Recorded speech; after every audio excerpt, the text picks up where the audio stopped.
Bonjour à toutes et à tous, bienvenue sur la chaîne de Lulu. Il n'est pas rare d'entendre parler de l'autonomisation de la femme et de son indépendance. Aujourd'hui, c'est la journée internationale de la femme. Et pour discuter des défis de la femme africaine actuelle, j'ai décidé de déplacer deux femmes battantes pour vous. Il s'agit bien évidemment de mademoiselle Irina Lawson. Bonjour mademoiselle Irina. Bonjour Marraine Lulu, bonjour à tous. Et je suis très heureuse d'être avec vous sur ce plateau et je souhaite une très bonne fête à toutes les femmes. Mademoiselle Judith Agobeton, bonjour. Vous êtes docteur en anglais, mais également présidente des Unstoppable Women. Bienvenue sur ce plateau. Merci beaucoup. Bonjour Marraine Lulu. Bonjour Irina.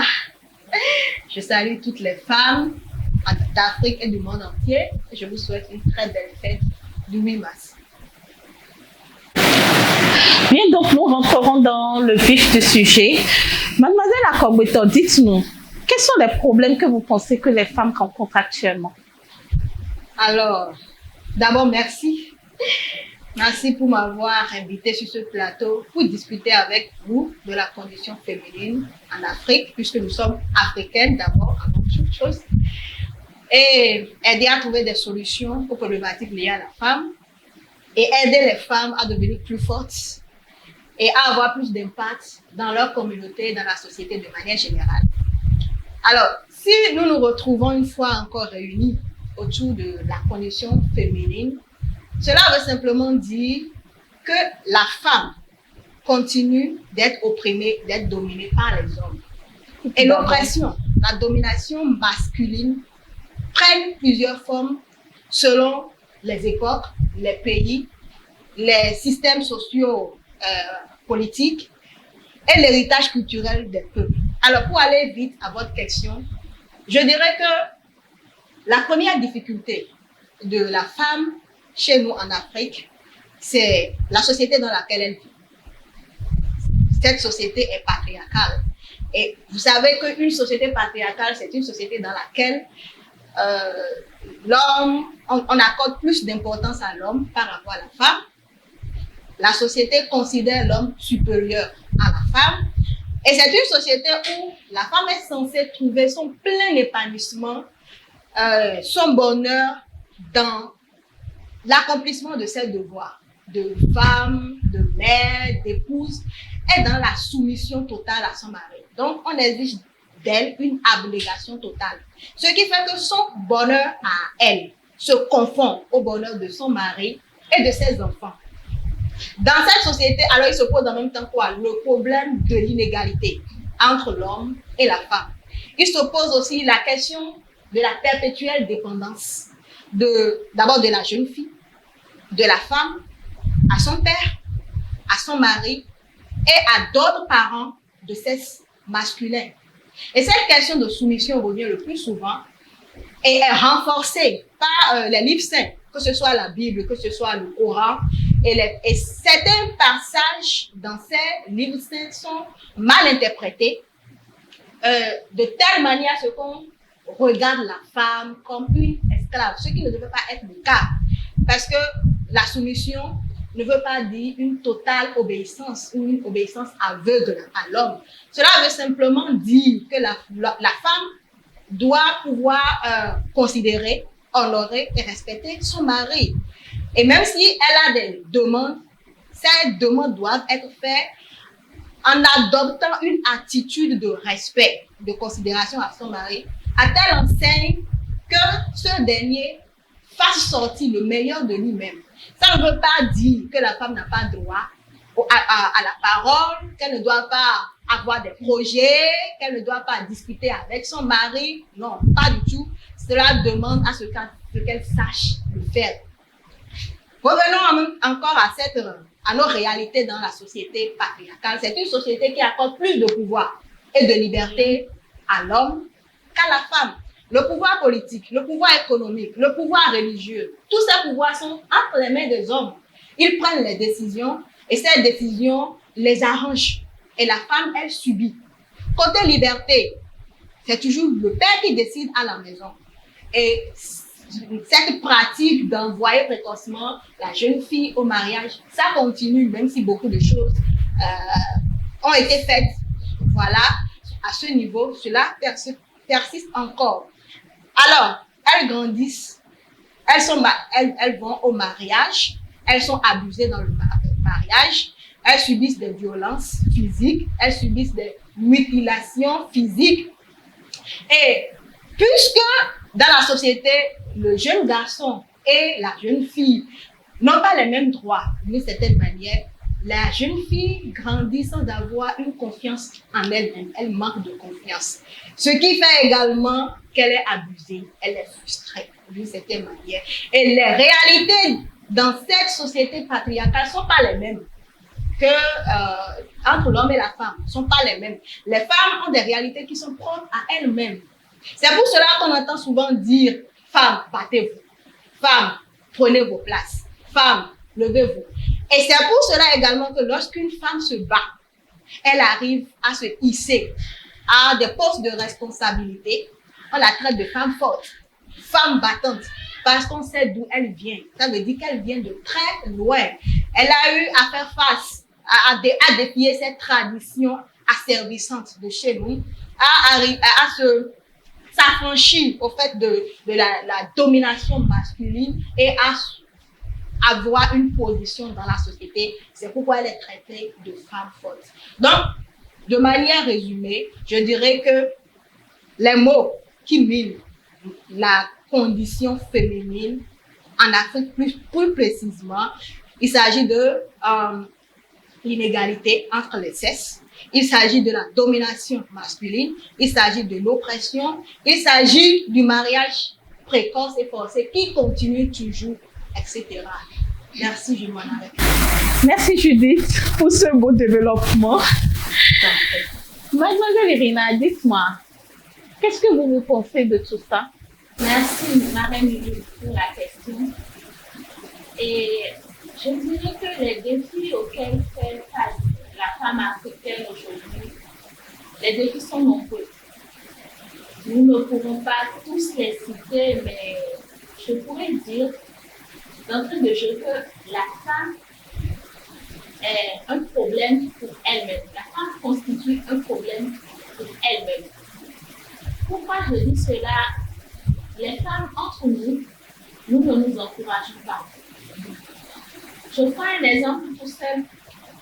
Tu es une femme, tu travailles dans une société et une collègue à toi est promue à un poste élevé. Au lieu de l'encourager, de la féliciter, donc tu te dis pourquoi elle, pourquoi pas moi, et ça crée des tensions. Un autre exemple, c'est tu es une femme, au lieu de chercher à construire une relation avec un homme que tu aurais choisi, qui t'aurait choisi, non, tu préfères faire les œufs doux à l'homme de ta copine et au point d'en arriver à détruire son foyer. Ouais. C'est pour cela, pour toutes ces raisons et pour d'autres, que je dis que la femme, son propre constitue elle-même un problème. Je dirais également que la femme actuelle fait face au chômage. Vous me direz pourquoi? Parce qu'il y a aussi les hommes qui font face au chômage, au problème du chômage. Mais la femme ne fait pas face à ce problème au même titre que l'homme. Parce que, bon, nous savons tous que quand une femme dépose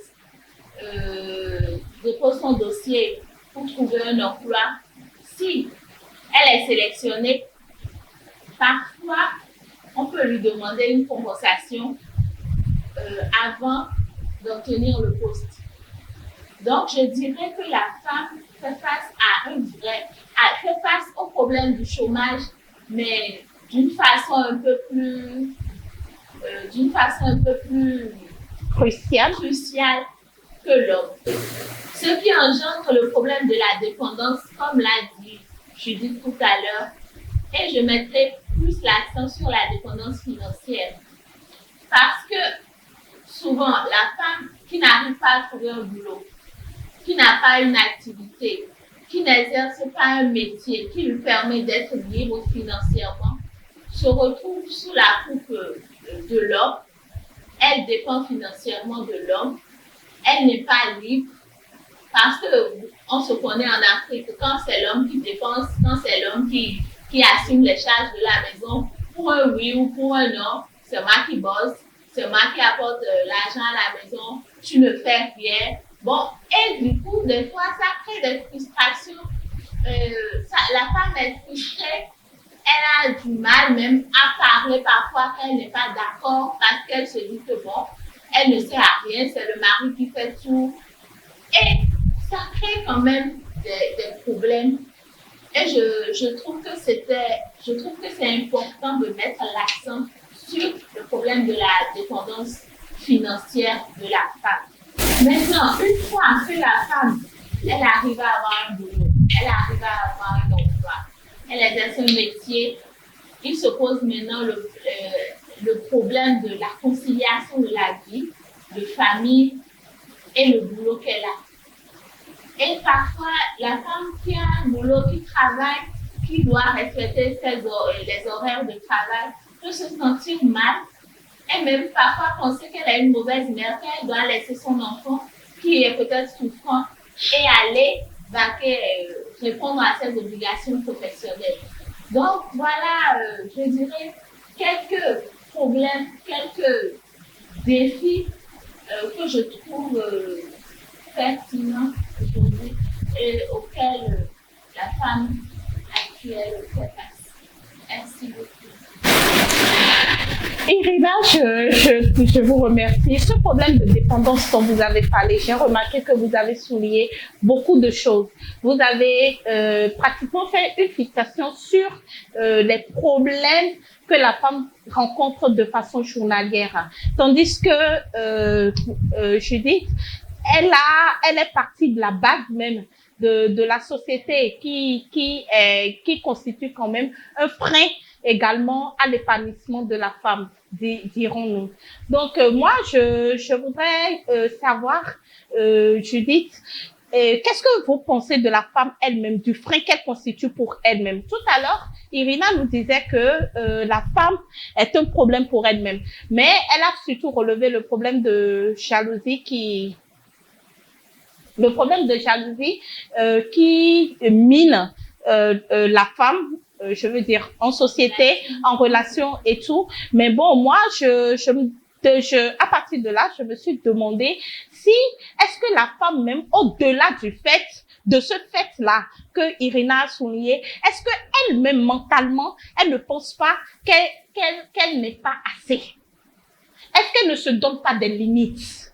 Est-ce que vous avez tout à l'heure souligné le problème de société, que la société, elle est un frein pour l'épanouissement de la femme. Mais cette société-là, les conséquences que cette société-là rejaillit, est-ce que ça ne fait pas que la femme même actuellement se donne des limites? Elle se dit, bon, je ne suis pas assez. Elle se dit, ok, c'est bon. On scolarise aujourd'hui la femme. Aujourd'hui, les mentalités ont évolué d'une façon ou d'une autre, même si ce n'est pas encore ce que nous désirons avoir. Les objectifs ne sont pas encore totalement atteints. Mais on peut se vanter du fait qu'il y a eu d'autres femmes avant nous qui ont fait cette lutte-là, qui ont gagné. C'est d'ailleurs pour ça que la journée du 8 mars existe, n'est-ce pas? Mais est-ce qu'aujourd'hui, la femme elle-même se considère comme une femme qui peut atteindre plus d'objectifs que l'homme, sinon autant d'objectifs que l'homme? Merci pour la question, Lulu. Elle a parlé de la femme qui constitue un frein pour la femme. Je suis d'avis. Et j'ai parlé de la société patriarcale. Et la femme qui constitue un frein pour la femme, c'est juste une conséquence de cette société dans laquelle nous vivons. Parce que il y a d'abord l'éducation. Il y a l'éducation traditionnelle, l'éducation religieuse qui sont à la base de ce phénomène-là. Il y en a qui pensent qu'elles sont bien comme ça dans leur situation. Elles savent qu'elles souffrent, mais elles ne font rien pour sortir de cette situation-là. Et ces femmes-là, lorsqu'elles voient d'autres qui se battent pour se faire une place, tout de suite, on leur colle un nom. Ces femmes qui se battent sont traitées de putes, de prostituées. Ou bien on les appelle femmes-hommes. Elles ne sont pas pleinement des femmes d'une certaine manière. Elles sont jalousées. Et ces femmes-là qui ne veulent rien faire sont capables ou vont même jusqu'à mettre des bâtons dans les roues de celles-là qui font des efforts. Elles vont trouver des problèmes ou causer des problèmes là où il n'y en a pas. Donc, je suis d'avis avec Irina. Cependant, je tire un grand chapeau à celles-là qui se battent au quotidien. Elles font tout pour s'affranchir de la domination masculine, pour se libérer du carcan de notre tradition asservissante et pour se positionner. Et j'en profite pour tirer un chapeau ou bien pour faire un clin d'œil, surtout à ces femmes rwandaises. Je parle du Rwanda parce que aujourd'hui, le Rwanda est en train d'être reconstruit grâce en majorité aux femmes rwandaises. Après le génocide de 1995, le pays qui est resté en ruine, aujourd'hui, le Rwanda est appelé le pays des femmes. Elles sont partout, ces femmes. Elles sont des députés, elles sont des ministres, elles sont des entrepreneurs, elles sont des mécaniciennes, elles sont des pilotes. Elles sont partout. Et l'égalité entre hommes et femmes au Rwanda aujourd'hui est une réalité. Elles sont essentielles et elles sont au cœur du développement du Rwanda. Je tire un chapeau à cette femme présidente, Ellen Johnson Sirleaf, Sarley Webb Zewde, toutes ces femmes qui ont donné de l'espoir aux autres, qui ont montré que c'est encore possible, qui inspirent et continuent d'inspirer. Et pour parler des armes qui ont aidé ces femmes à s'en sortir, il faut parler d'abord de l'éducation. Je parle de l'éducation formelle. Elles sont allées à l'école. L'école aide la femme à prendre conscience d'elle-même, à comprendre le monde, à comprendre sa communauté et aller au-delà de sa communauté, à comprendre sa valeur, à connaître sa valeur, à connaître sa place dans la société, à aller au-delà de la femme mère, épouse, à aller au-delà des limites que la société traditionnelle leur a imposées. Il y a également, comme elle a dit, il faut l'exercice d'un métier. Parce que l'exercice d'un métier rend autonome. Donc, la femme doit travailler. Elle ne peut pas continuer. Aujourd'hui, on ne peut pas continuer à attendre l'homme. Ce n'est pas possible. Sinon, cette dépendance économique ne cessera jamais. Et on continuera tout le temps à parler de la même chose. En dehors de ça, la femme doit être une femme de vision. Elle doit avoir des projets. Et elle doit s'armer de courage, elle doit s'armer de détermination. Elle doit faire le possible pour aller contre les préjugés, aller contre cette tradition asservissante et pouvoir se positionner. Je vais m'en arrêter là. Merci. Bien, merci Judith pour la réponse à la question. Je crois que vous en avez profité pour dire un peu comment est-ce qu'il faut relever ces défis-là. Irina, je suis à vous. Dites-nous comment est-ce que vous pensez que les femmes peuvent relever les défis qui leur sont attribuées aujourd'hui. Tout à l'heure, vous avez parlé de la jalousie féminine. Vous avez donné un exemple qui est plutôt sensible et qui aujourd'hui constitue la réalité de la société quand même. Vous avez dit que les femmes, on ne sait pas pourquoi, mais il faut qu'elles aillent trouver leur conjoint qui appartient déjà à une autre femme. Moi, je ne dirais même pas sœur, je ne dirais pas amie, je dirais à une autre femme. Alors qu'au fond, elle-même, elle ne désirerait pas qu'on vienne discuter voilà, le mari avec elle, mais elle ne se gêne pas pour aller discuter le mari de leur semblable avec elle. Donc, moi, je me pose la question de savoir, quand vous relevez tous ces exemples qui sont quand même des choses que nous vivons quotidiennement, qu'est-ce que vous préconisez par rapport à tout ça? Marie, là, franchement, si je vous dis que j'ai une solution par rapport à ça, c'est que j'aurais menti. Parce que je parlerai tout simplement de l'éducation. Comme l'a dit Judith tout à l'heure, l'éducation est très importante. L'éducation, tout simplement, parce que je suppose et je me dis qu'une femme bien éduquée, une femme qui a des valeurs, une femme à qui on a inculqué certaines valeurs, normalement ne devrait pas se hasarder à sortir ou à entretenir des relations avec un homme marié. Et je dirais aussi que parfois certaines femmes sont poussées certaines femmes entretiennent ce genre de relation parce qu'elles veulent une vie facile, elles sont ambitieuses et elles veulent de belles choses, de grandes choses et elles ne veulent pas obtenir ces choses-là en travaillant d'elles-mêmes, en s'efforçant.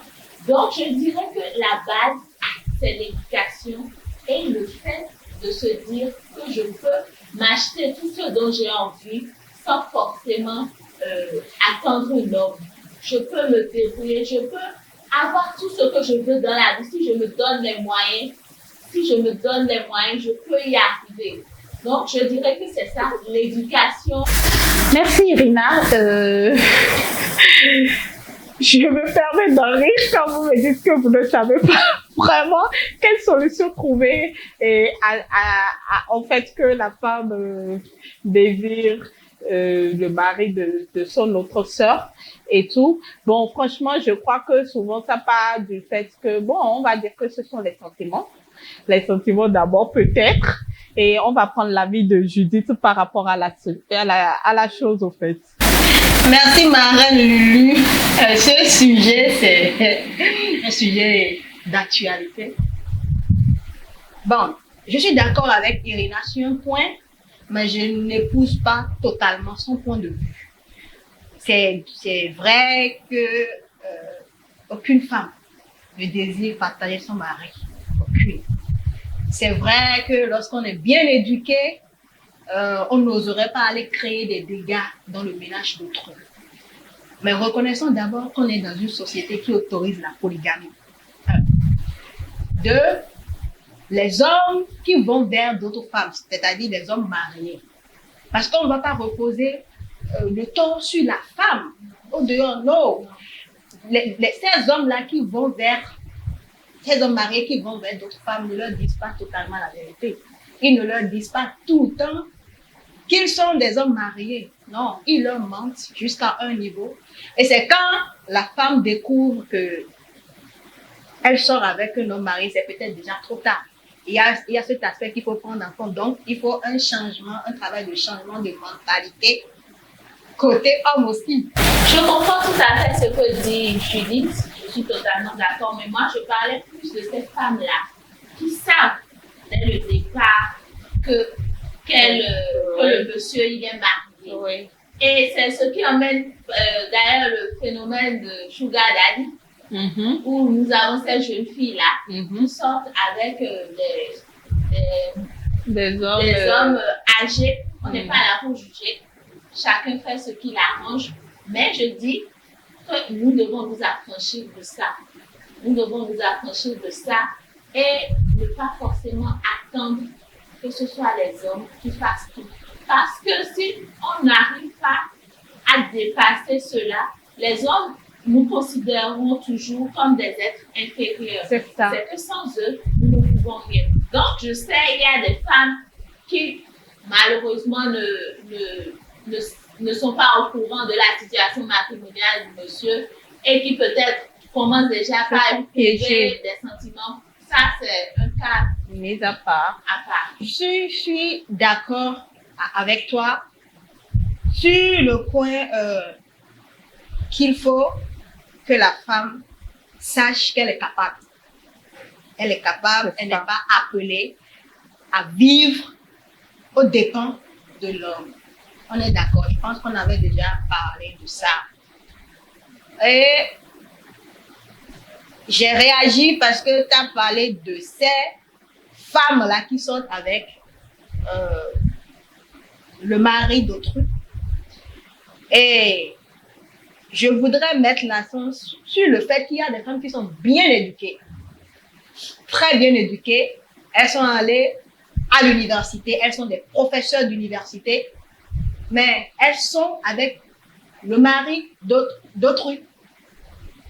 Elles sortent avec le mari d'autrui ou les maris d'autrui, ou bien elles vivent dans une relation libre, ok, avec le ou les maris d'autrui, parce que peut-être elles ont été frustrées, elles ont connu des déceptions et elles ont pris l'engagement. Elles se sont dit, à partir de maintenant, l'essentiel c'est que je reste avec un homme qui me fasse sentir femme, peu importe le reste. Ou ce sont des femmes qui sont en recherche d'enfants, qui n'ont pas d'enfants. L'essentiel pour elles, c'est qu'elles aient d'enfants avec n'importe quel homme. Peu importe que ce soit un homme marié ou pas. Si l'homme marié la respecte, la faire sentir bien, d'une certaine manière respecte ses droits, il n'y a pas de souci. Bon, en tout cas, moi je dis, c'est chacun qui définit son bonheur. Si le mari ou cette femme-là en question trouve qu'elle se sent heureuse avec le mari d'autrui et que le mari d'autrui se sent bien avec cette femme-là, bon, moi je dis feu vert, je ne suis pas contre ça. Parce que ces femmes, elles ont quitté très loin. Et aujourd'hui, leur problème n'est pas d'être avec un célibataire. L'essentiel, c'est qu'elles trouvent un mari qui les fasse sentir bien et qu'elle soit heureuse avec un tel mari. Je ne suis pas là pour juger qui que ce soit. C'est chacun qui fait son bonheur. L'idéal pour tout un chacun de nous, c'est qu'on ait notre mari à nos côtés. Mais si le mari décide autrement ou si la femme voit la vie autrement, je ne suis pas là pour les juger. Mais il faudrait qu'on mette l'accent sur ces faits-là.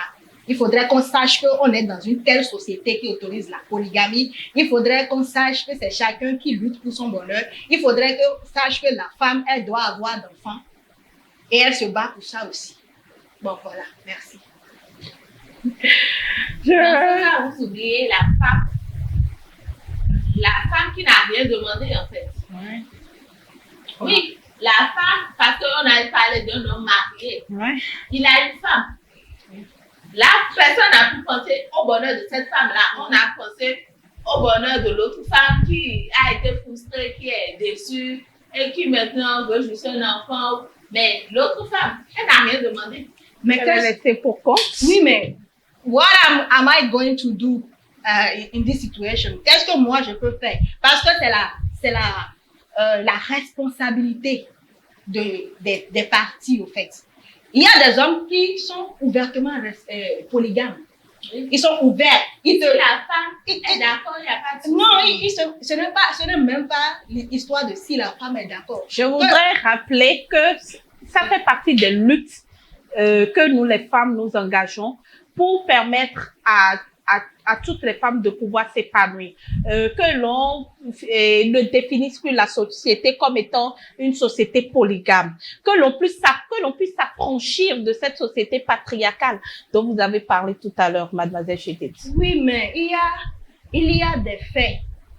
Il y a des faits contre lesquels il sera, je n'ai pas dit c'est impossible, mais ça va vraiment prendre du temps et sera vraiment difficile d'aller contre ces faits-là. C'est pour ça que nous sommes là, nous devons nous battre pour ce genre de choses, pour acquérir cette liberté-là au niveau sociétal. Oui, mais en même temps, on est là pour parler d'autonomisation. Et je viens de dire que c'est chacun qui se définit son bonheur. C'est chacun. Si je ne veux pas d'un mari polygame, si je suis au courant qu'il est polygame et je ne veux pas d'un mari polygame, s'il vient vers moi, je fais marche arrière parce que je ne trouve pas mon bonheur avec un homme polygame. Mais ce n'est pas le cas pour toutes les femmes. Il y en a, c'est le mari, c'est l'homme marié là qu'elle cherche. Elle trouve que son bonheur ne peut se faire que avec cet homme marié. C'est pourquoi j'ai dit, il y a nos religions, il y a l'éducation qui constitue le fondement de ce que la femme représente après. Ça va en contradiction avec ce que vous avez dit tout à l'heure. Je dis, quand au début de votre prise de parole, vous nous disiez que aucune femme ne veut partager son homme. Si tout de suite encore vous trouvez qu'il y a eu des femmes qui veulent être femmes de polygame, je trouve qu'il y a une contradiction dans vos pensées. J'ai dit que ce sont des faits de la société qui amènent à penser ici. Ce sont des faits de la société. C'est Irina Vert avec son époux. Elle a été éduquée d'une certaine manière. Dans certaines religions, mais on dit que ton homme doit être polygame et tu ne peux rien faire comme ça. Tu es élevé comme ça. Donc, si ton mari va chercher femme dehors, tu n'as rien à dire parce que toi-même, on t'a déjà éduqué que c'est comme ça. L'homme ça, c'est un autre cas. Oui, mais on parle de la généralité à ce que je sache. Donc là, c'est parce que Lulu est revenu sur ça. Mais voilà. Donc, tu n'as rien à faire parce que il y a des femmes même qui cherchent d'autres femmes à leur mari parce qu'elles ont été élevées comme ça, éduquées comme ça. Mais à côté de ça, il y a d'autres femmes qui voudraient bien avoir leur mari, mais elles ont connu des déceptions sur déception que finalement, elles ont changé. Moi, je connais plusieurs amis, j'ai plusieurs copines qui ont vécu ce fait-là. Elles ont expérimenté la première relation, la deuxième relation. Ça n'a pas marché, mais finalement, qu'est-ce qu'elle me dit? Elle me dit, Judith, je m'en fous. Si aujourd'hui, c'est un homme marié qui doit faire mon bonheur, je l'épouse.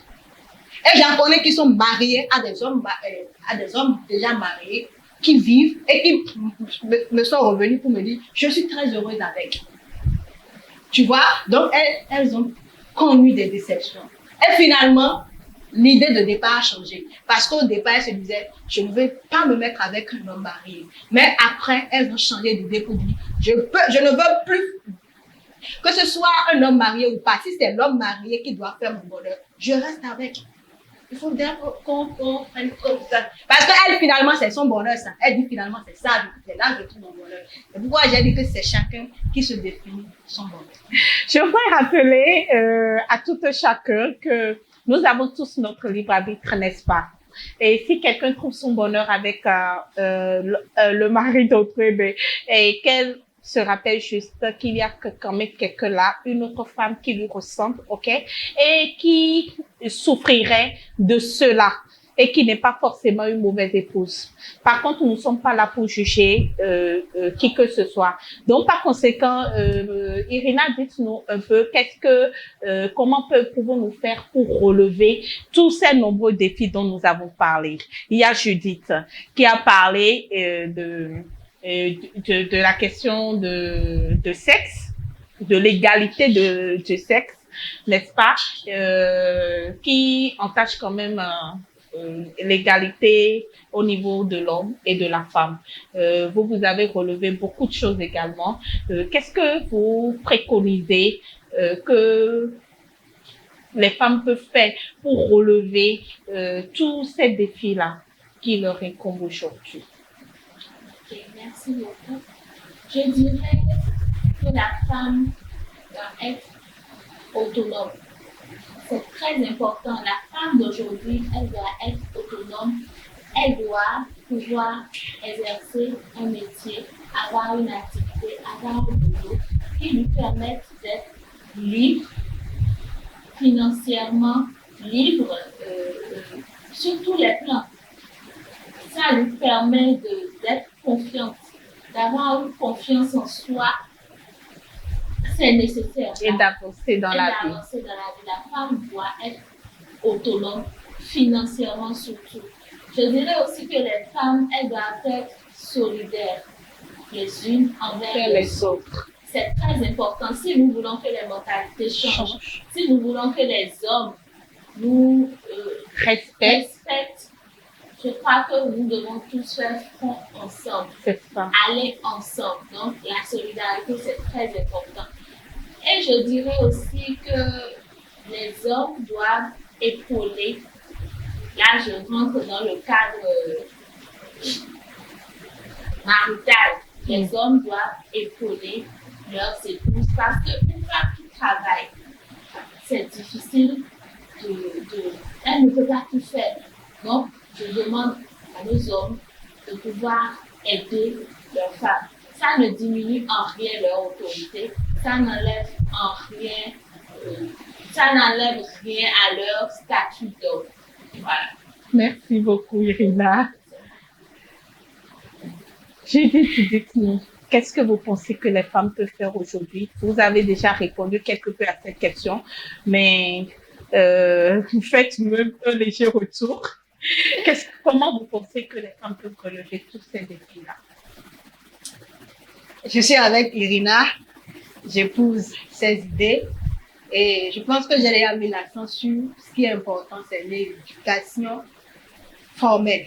C'est vrai, l'éducation traditionnelle est importante aussi, mais l'éducation formelle, elle permet à la femme de connaître ses droits, de savoir qu'elle n'a pas que des devoirs, mais elle a également des droits, de pouvoir s'en servir pour se défendre, de connaître un peu plus la réalité de chez elle et la réalité d'ailleurs, de pouvoir avoir les armes nécessaires et les éléments de comparaison pour pouvoir tirer le juste milieu et avoir ce qu'il faut pour continuer la lutte.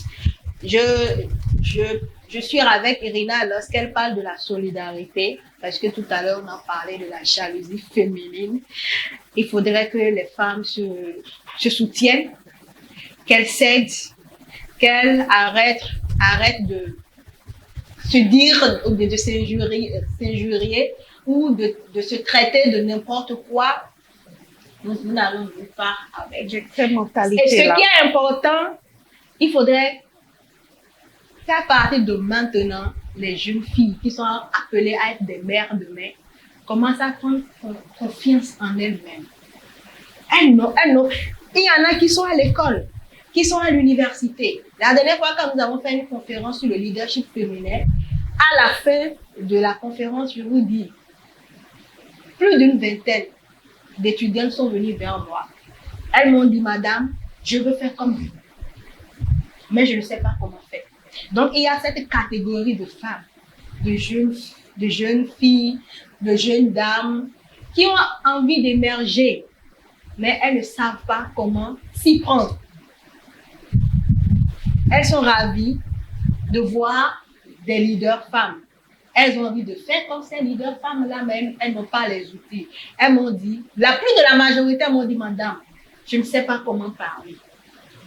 La femme doit apprendre à s'exprimer, à dire ouvertement ses idées, à défendre son point de vue. C'est important. Je manque de confiance en moi-même. Elles me l'ont dit. Et je me suis dit, si c'est comme ça, la lutte, on doit revoir ça à la base. Donc, il faut ça.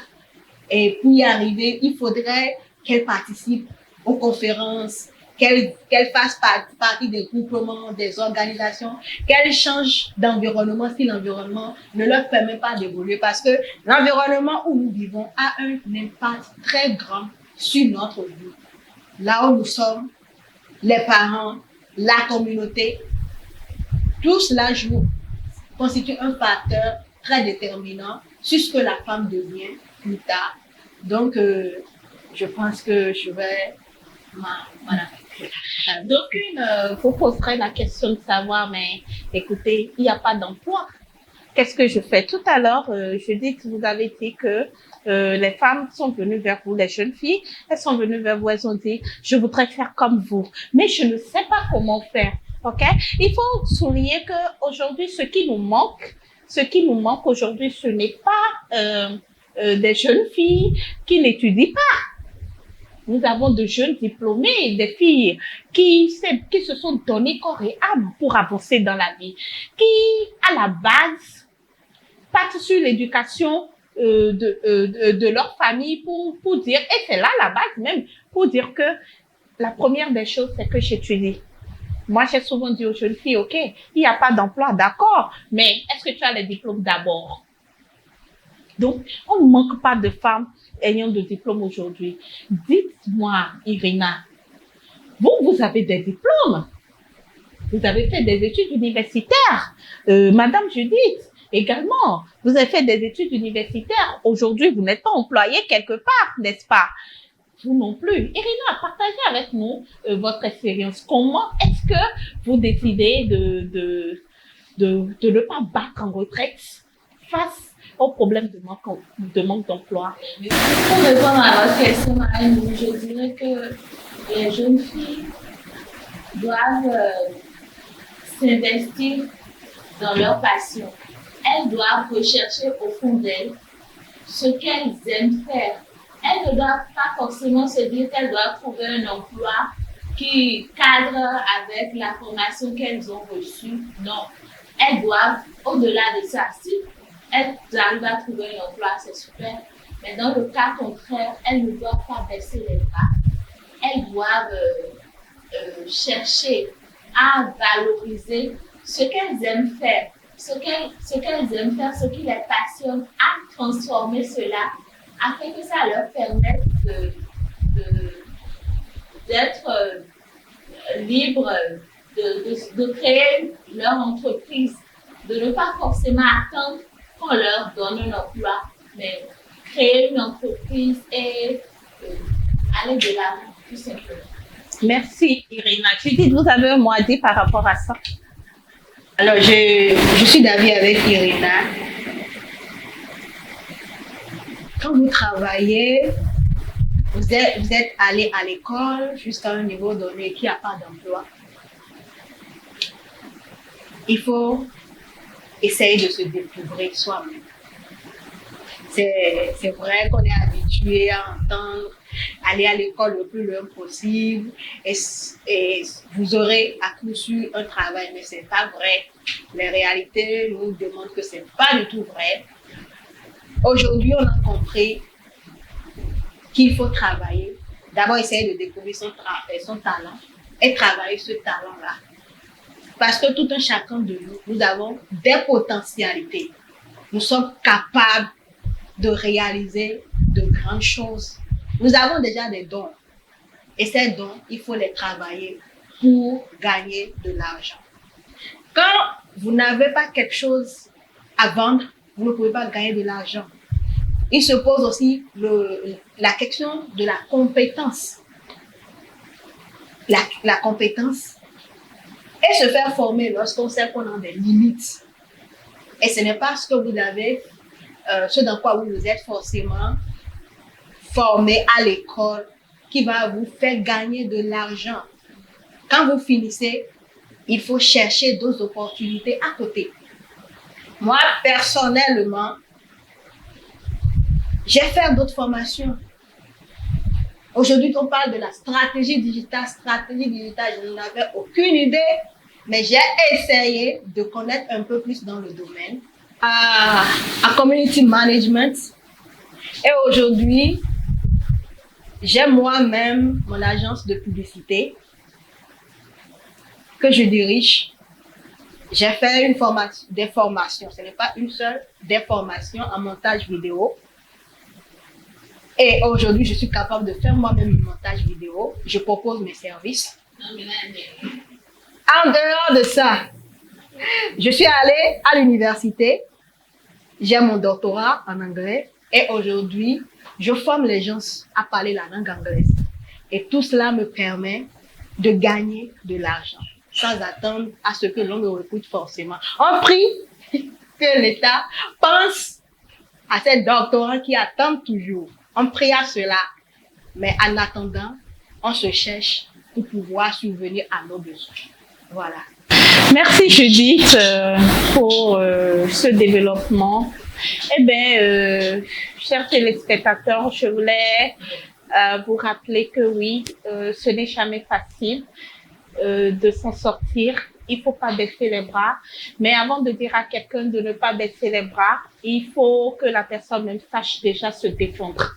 Ce que j'aimerais dire aux femmes, c'est apprenez à vous défendre.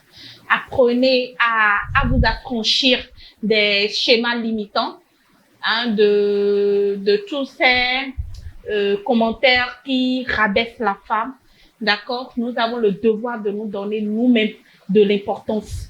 Si vous attendez à ce que quelqu'un d'autre vienne vous en donner, ben vous n'en aurez pas. Commencez déjà à vous valoriser vous-même. On a parlé de l'éducation scolaire. On a parlé de l'éducation familiale. On a parlé de bien d'autres choses encore. J'espère que vous en avez pris de la graine. Irina, dites-nous si vous avez un mot de fin. Merci à vous pour l'invitation et très bonne fête à toutes les femmes. Merci. Judith? Oui, merci pour ce plateau. Et je dirais qu'il faudrait que la femme prenne conscience qu'elle a de la valeur, qu'elle est unique, qu'elle a du talent, qu'elle est intelligente et qu'elle est capable de réaliser de grandes choses. C'est vrai que nous sommes dans une société qui ne nous rend pas la tâche facile, mais ce n'est pas une raison pour prendre le chemin de la facilité. C'est vrai que le chemin qui conduit au bonheur ou à la réussite n'est pas facile. C'est un chemin parsemé d'embûches, parsemé de difficultés, mais il faut travailler dur pour surmonter ces problèmes-là et prendre le chemin qui mène à sa destinée glorieuse. Ce chemin qui nous aide à porter de fruits et à impacter notre communauté et notre société. Je vous remercie. Bien, je vous remercie d'être venu sur ce plateau. J'ai eu du bonheur à partager ce plateau avec vous deux, Judith et Irina. Merci infiniment. Sur les prochaines émissions, ou la prochaine émission, je dirais, nous allons parler de la responsabilité des parents dans l'éducation des jeunes filles, n'est-ce pas? Donc, restez câblés à la chaîne de Lulu. Si vous avez aimé cette émission, si vous avez aimé Irina, si vous avez aimé Judith, si vous avez aimé la marraine Lulu, surtout, commentez la page, likez et partagez au maximum. Je voudrais souhaiter ensemble avec les jeunes dames d'ici, qui sont des femmes battantes. Elles n'ont pas eu d'emploi, mais aujourd'hui, elles sont autonomes. Elles se cherchent peut-être entre griffes, mais elles s'assument.